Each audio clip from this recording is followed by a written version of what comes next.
is a huge amount of money, so we can't kid ourselves. So it's, we did work last year with the Financial Markets Association, and it was $3 to $5 trillion a year for 30 years. So it's about $100 to $150 trillion.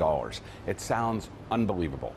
On the other side, if you look at the announcement Mark Carney made this morning, the financial institutions of the world, about 40% of them have committed to about 130 trillion, right in that range, to move on a net zero pathway.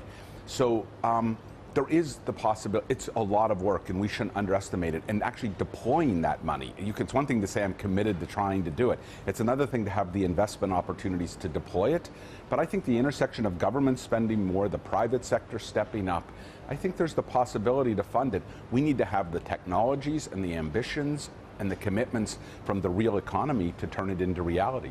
What about your clients? What are they asking you to future-proof their businesses? So first, I just have to tell you how different it is than a couple years ago.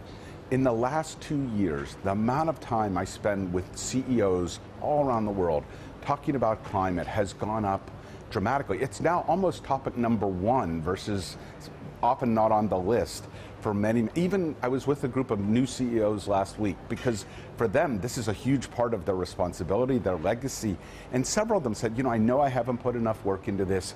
This is going to be one of the things that defines whether I'm a successful CEO or not. I have so much to learn in what I do. And I find what CEOs want to engage in is first, how should I even think about it? Like, what's the roadmap? What does net zero actually mean? How do I think about it? How should I prioritize what actions I take and I don't take?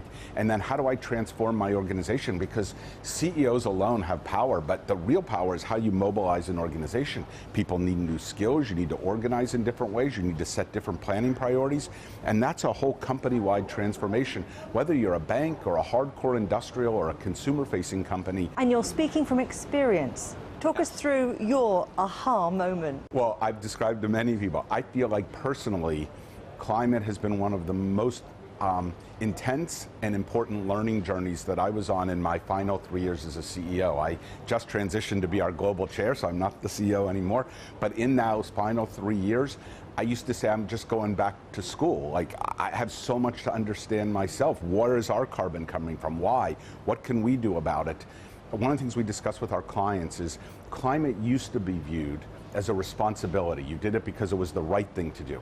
What people need to realize is with $3 to $5 trillion a year going into this, it's also a business opportunity. Getting ahead on climate, as has shown, as the Chinese have shown us in solar panels and new technologies, in electric cars now, or getting ahead on climate is a business opportunity that's incredibly important. And not getting ahead on climate is a business risk that is very meaningful. To be disrupted, to be displaced, as your customers expect you to be better on climate than you are. So that's the other part that's both challenging, but a big opportunity.